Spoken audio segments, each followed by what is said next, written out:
அரியலூர் மாவட்டம் மீன்சுருட்டி அருகே சுத்துக்குளம் கிராமத்தில் முனீஸ்வரன் கோயில் திருவிழாவை முன்னிட்டு மஞ்சுவிரட்டு போட்டி நடைபெற்றது. இதில் 300க்கும் மேற்பட்ட காளைகள் மற்றும் 200க்கும் மேற்பட்ட மாடுபிடி வீரர்கள் பங்கேற்றனர். மஞ்சுவிரட்டு போட்டியின் போது மாடுபிடி வீரர்கள் 8 பேர் காயமடைந்த நிலையில் மீன்சுருட்டி ஆரம்ப சுகாதார நிலையத்தில் சிகிச்சை பெற்று திரும்பினர்.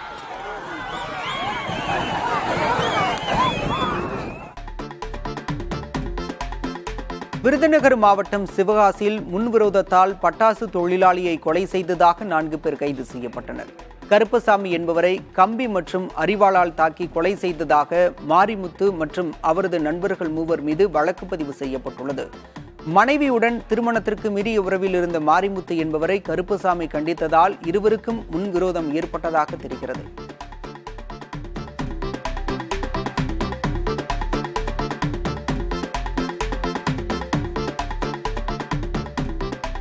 சேலம் ரயில் நிலையம் அருகே சந்தன மரம் வெட்டி கடத்தப்பட்டது தொடர்பாக வனத்துறை மற்றும் காவல்துறையினர் விசாரித்து வருகின்றனர். ரயில்வே பாதுகாப்பு படை வீரர் குடியிருப்பு பகுதி அருகே வளர்ந்திருந்த சந்தன மரத்தை அடையாளம் தெரியாத நபர்கள் வெட்டிச் சென்றனர். போடிநாயக்கன்பட்டி ஏரிக்கரை பகுதியில் வெட்டப்பட்ட சந்தன மர கட்டைகள் கண்டெடுக்கப்பட்டதாக அதிகாரிகள் தெரிவித்தனர். இதுகுறித்து ரயில்வே காவல்துறையினர் விசாரணை மேற்கொண்ட நிலையில் மரத்தின் எடை மதிப்பு குறித்து ஆய்வு செய்யப்பட்டு வருகிறது.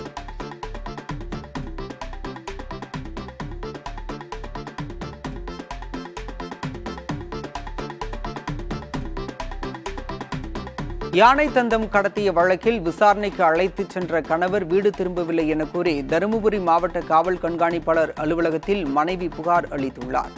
தருமபுரி மாவட்டம் பெண்ணாகரம் அடுத்த ஏமனூர் வனப்பகுதியில் கடந்த மார்ச் 1ஆம் தேதி இறந்த ஆண் யானையை வனத்துறையினர் கண்டுபிடித்தனர். விசாரணையில் ஆண் யானையை கொன்று தந்தம் கடத்தியது தெரியவந்தது. இது தொடர்பாக வனத்துறையினர் கொங்காரப்பட்டி பகுதியைச் சேர்ந்த 3 பேரை கைது செய்தனர். மேலும் அதே பகுதியைச் சேர்ந்த செந்தில், சக்தி ஆகியோரையும் விசாரணைக்காக அழைத்துச் சென்றுள்ளனர். ஆனால் விசாரணைக்காக அழைத்துச் செல்லப்பட்டவர்கள் பல நாட்களாகியும் வீடு திரும்பவில்லை எனவும் வனத்துறையினர் முன்னுக்கு பின் முரணாக பதில் அளிப்பதாகவும் குற்றம் சாட்டி செந்திலின் மனைவி சித்ரா தருமபுரி மாவட்ட காவல் கண்காணிப்பாளர் அலுவலகத்தில் மனு அளித்துள்ளார். இதுகுறித்து மாவட்ட வன அலுவலர் ராஜாங்கத்திடம் கேட்டபோது செந்தில் கைவிலங்குடன் வனத்துறை அதிகாரிகளை தாக்கிவிட்டு வனப்பகுதிக்குள் தப்பி ஓடிவிட்டதாக தெரிவித்துள்ளார்.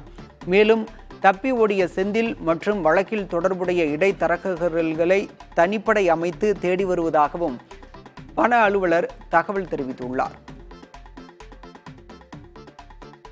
எப்படியோ ஒன்று எங்கள் வீட்டுக்காரனும் எங்கள் மாமனார் மச்சாண்டார் எல்லாத்தையும் கண்ணால் காட்ட சொல்லுங்க. என்னால் முடியல. என்ன பண்ணாங்களோ ஏது பண்ணாங்களோ தெரியாது. எனக்கு எந்த விஷயமும் தெரியாது. இது தான் நடந்துச்சு. நாங்கள் கூலிக்கு தான் போகிறோங்க வரங்க. கடலூர் மாவட்டம் சிதம்பரம் அருகே இறால் குட்டையை அகற்றச் சென்ற அதிகாரிகளை பணி செய்ய விடாமல் தடுத்ததாக 3 கைது செய்யப்பட்டனர்.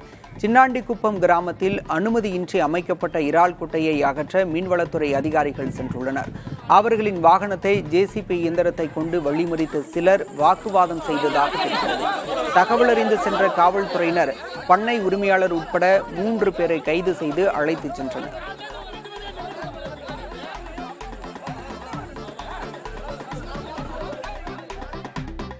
திண்டுக்கல் மாவட்டம் நிலக்கோட்டை அருகே சாலையோர பள்ளத்தில் லாரி கவிழ்ந்ததில் லாரியில் சிக்கி தவித்த ஓட்டுநரை தீயணைப்புத்துறையினர் பாதுகாப்பாக மீட்டனர்.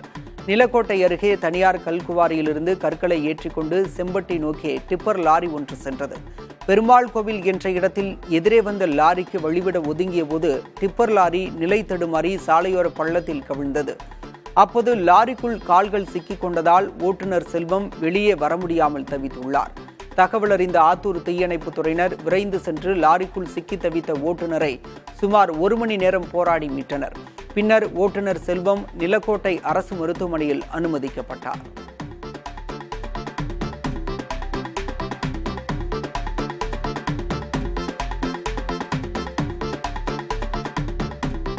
சென்னை சூளைமேடு பகுதியில் விமான நிலைய அதிகாரியின் வீட்டில் பணம், நகை திருடியதாக இளைஞரை காவல்துறையினர் கைது செய்தனர்.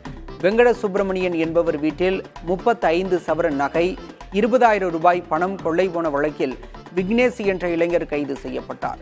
புகாரின் அடிப்படையில் வழக்கு பதிந்து 4 தனிப்படைகள் அமைத்து தேடி வந்த காவல்துறையினர் சிசிடிவி காட்சிகளின் அடிப்படையில் இளைஞரை கைது செய்தனர்.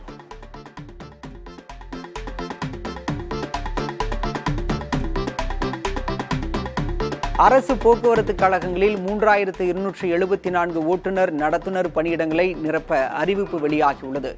நாளை முதல் ஏப்ரல் 21ஆம் தேதி வரை arasubus.tn.gov.in என்ற இணையதளம் வாயிலாக விண்ணப்பிக்கலாம் என்றும் தெரிவிக்கப்பட்டுள்ளது.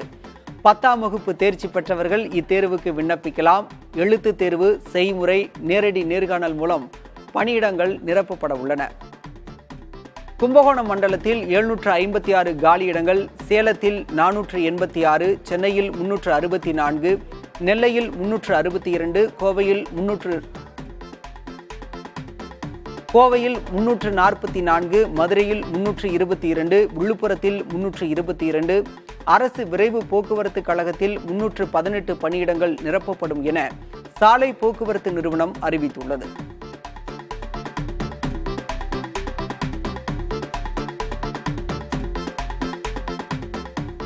நீலகிரியில் மாவட்ட நிர்வாகத்தை கண்டித்து சிவில் என்ஜினியர் சங்கத்தினர் நூதன போராட்டம் நடத்தினர். வாழை இலையில் மண் போட்டு சாப்பிட்ட சிவில் என்ஜினியர் சங்கத்தினர் புதிய கட்டடங்கள் கட்ட மாவட்ட நிர்வாகம் அனுமதி மறுப்பதற்கு கண்டனம் தெரிவித்தனர். கட்டுமான பணிகள் மேற்கொள்ள ஆயிரக்கணக்கான வரைபடத்துடன் மாவட்ட நிர்வாகத்தின் அனுமதிக்கு காத்திருப்பதால் கட்டுமான மற்றும் அது சார்ந்த தொழிலில் உள்ளவர்கள் பாதிக்கப்படுவதாக தெரிவித்தனர்.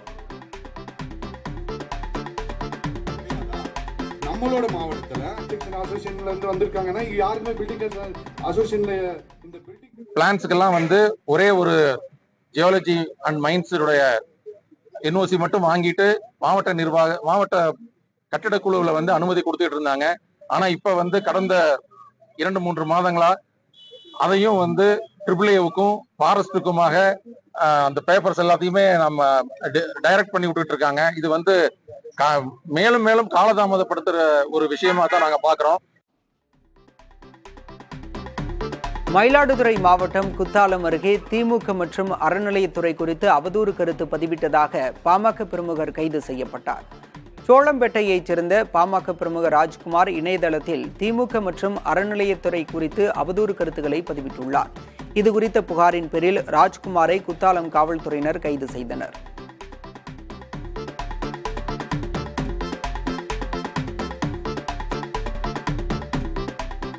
நெல்லை மாவட்டம் அம்பாசமுத்திரம் சுற்றுவட்டார பகுதிகளில் கரடி நடமாட்டம் தொடர்பான சிசிடிவி காட்சி வெளியாகியுள்ளது. பாப்பான்குளம், நெசவாளர் காலனி, கோல்டன் நகர் உள்ளிட்ட பகுதிகளில் அவ்வப்போது கரடி நடமாட்டம் இருந்து வருகிறது.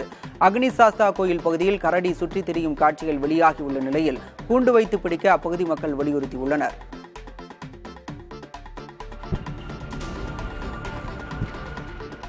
அரியலூர் மகா காளியம்மன் கோயிலில் பூச்சொரிதல் விழா நடைபெற்றது. இதனையொட்டி மல்லிகை, முல்லை, ரோஜா, தாழம்பூ, மரிக்குழுந்து, தாமரை உள்ளிட்ட பூக்களை ஏராளமான பக்தர்கள் பூக்கூடை மற்றும் தட்டுகளில் எடுத்து ஊர்வலமாக சென்றனர்.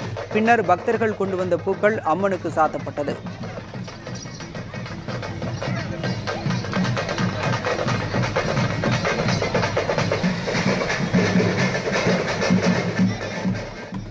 விழுப்புரம் மாவட்டம் செஞ்சி அருகே தொழிலாளர் முன்னேற்ற சங்க பொதுச் செயலாளரின் சடலம் புதைக்கப்பட்ட இடத்தை கொலையாளி அடையாளம் காண்பித்துள்ளார். சென்னை அயனாவரம் பகுதியைச் சேர்ந்த குமார் என்பவர் தமிழ்நாடு அனைத்து மாநகராட்சிகள் பொது ஊழியர்கள் முன்னேற்ற சங்க பொதுச் செயலாளராக இருந்தார். கடந்த 16ஆம் தேதி வெளியே சென்றவர் காணாமல் போகவே அவரை தேடும் பணிகளில் காவல்துறையினர் ஈடுபட்டனர்.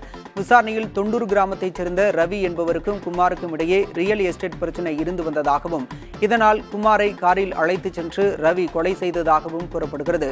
அத்தோடு செஞ்சி அருகே உள்ள மேல் ஓலக்கூர் பசுமலை பகுதியில் குமாரின் உடலை புதைத்தது தெரியவந்தது. இதுகுறித்து வாக்குமூலம் அளித்துள்ள ரவி உடல் புதைக்கப்பட்ட இடத்தை காண்பித்துள்ளார். தொடர்ந்து உடல் தோண்டி எடுக்கப்பட்டு பிரேத பரிசோதனைக்கு அனுப்பி வைக்கப்பட்டது. தென்காசி மாவட்டம் கடையத்தில் வரத்து அதிகரித்ததன் காரணமாக எலுமிச்சை விலை குறைந்ததால் விவசாயிகள் கவலையடைந்தனர்.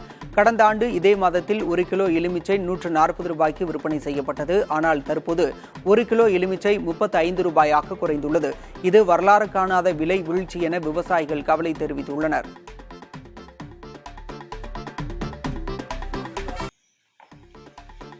மதுரை வில்லாபுரத்தில் மதுபோதையில் வாகனங்களை சேதப்படுத்திய வழக்கில் சிறார் உட்பட 4 பேரை காவல்துறையினர் கைது செய்தனர். ஹவுசிங் போர்டு பகுதியில் கடந்த 16ஆம் தேதி சாலையில் நிறுத்தப்பட்டிருந்த கார், ஆட்டோ உள்ளிட்ட வாகனங்கள் சேதப்படுத்தப்பட்டன. இது தொடர்பான சிசிடிவி காட்சிகளின் அடிப்படையில் தாக்குதலில் ஈடுபட்டவர்களை கைது செய்துள்ளனர். இதில் தப்பியோட முயற்சித்த இருவருக்கு காலில் எலும்பு முறிவு ஏற்பட்டது.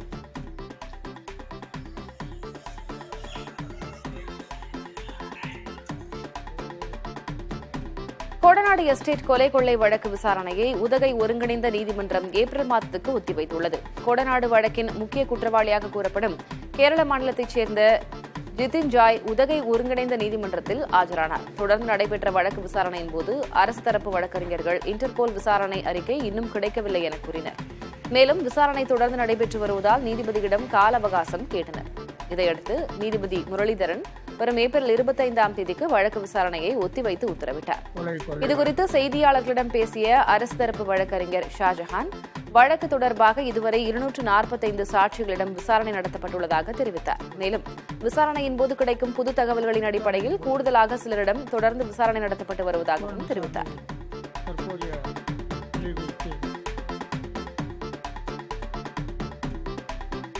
திரிபுரா மாநிலத்தில் நிகழ்ந்த கொலையில் தொடர்புடைய இளைஞர் திண்டுக்கல்லில் கைது செய்யப்பட்டார்.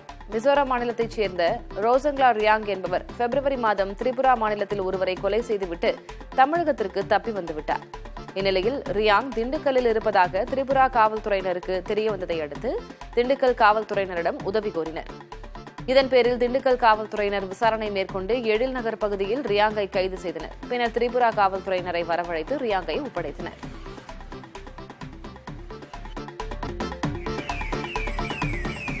முருகனை தரிசனம் செய்ய 150 கிலோமீட்டர் சைக்கிளிலேயே பயணித்து 250க்கும் மேற்பட்ட பக்தர்கள் திருச்செந்தூர் கோயிலுக்கு வந்தனர். ராமநாதபுரம் மாவட்டம் பரமக்குடியிலிருந்து ஆறுமுகநேரி அடைக்கலாபுரம் வழியாக கோயிலை வந்தடைந்து முருகனை தரிசனம் செய்தனர். 46வது ஆண்டாக பரமக்குடியிலிருந்து பக்தர்கள் சைக்கிளில் வந்துள்ளது குறிப்பிடத்தக்கது.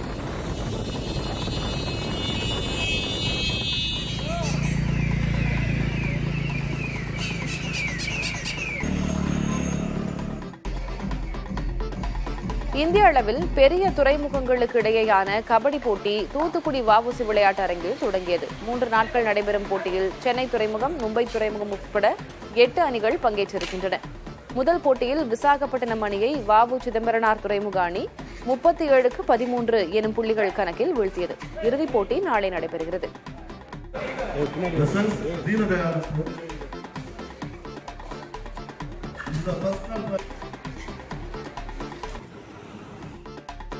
திண்டுக்கல் மாவட்டத்தில் கார்களில் 2500 கிலோ ரேஷன் அரிசியை கடத்திய 4 பேரை காவல்துறையினர் கைது செய்துள்ளனர். பழனி புறவழிச்சாலையில் வாகன சோதனையில் ஈடுபட்ட போது 3 கார்களை சோதனை நடத்தியுள்ளனர். அப்போது ரேஷன் அரிசியை கடத்தியது தெரியவந்ததால் அதில் இருந்த 4 பேரும் கைது செய்யப்பட்டனர்.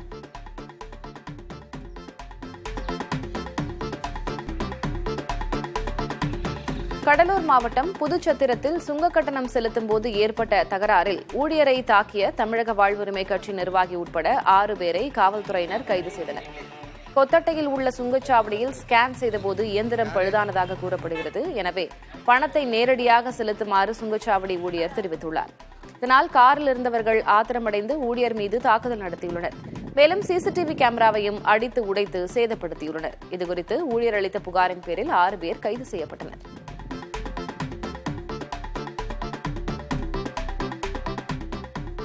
சேலம் மாவட்டம் எடப்பாடியில் மாற்றுத்திறனாளியை தாக்கி கொலை செய்த வழக்கில் 2 பேரை காவல்துறையினர் கைது செய்தனர். கடந்த 5ஆம் தேதி நெசவாளர் காலனி பகுதியில் மதுபோதையில் இருந்த 2 பேர் மாற்றுத்திறனாளி அங்கமுத்து என்பவரிடம் பணம் கேட்டு தாக்கியிருக்கிறார்கள். இதில் படுகாயமடைந்து மருத்துவமனையில் அனுமதிக்கப்பட்ட அங்கமுத்து சிகிச்சை பலனின்றி உயிரிழந்தார். இதையடுத்து தாக்குதல் நடத்திய தனப்பிரபு, பேரரசை காவல்துறையினர் கைது செய்தனர்.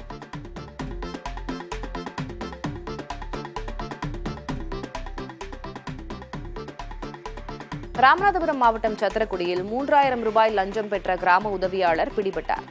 சின்னநாக்காட்சியைச் சேர்ந்த நபருக்கு முதியோர் உதவித்தொகை பெற கிராம உதவியாளர் அம்பேத்ராணி லஞ்சம் கேட்டதாக தெரிகிறது. இதுபற்றி சம்பந்தப்பட்ட நபர் புகார் அளிக்க லஞ்ச ஒழிப்பு காவல்துறையினர் அளித்த ரசாயனம் தடவிய ரூபாய் நோட்டுகளை கொடுக்கும்போது கிராம உதவியாளர் பிடிபட்டார்.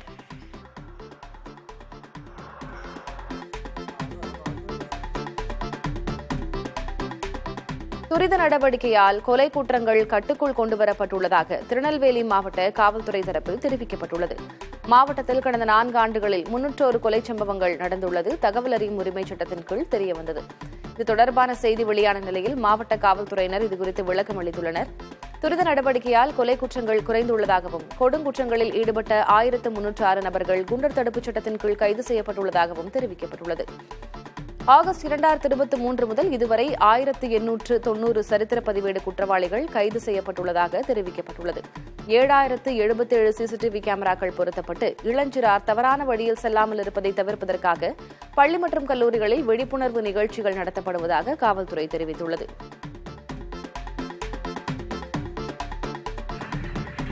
மதுரை திருப்பரங்குன்றம் மேம்பாலத்தில் இருந்து கீழே குதிக்கப் போவதாக தற்கொலை மிரட்டல் விடுத்த இளைஞரை காவல்துறையினர் காப்பாற்றினர்.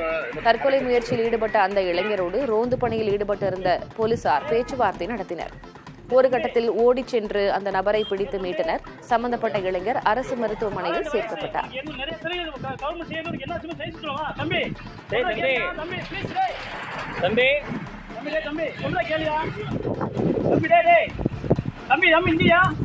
உனக்கு என்ன வேலை சொல்லி செஞ்சிருவான். என்ன செய்வோம்.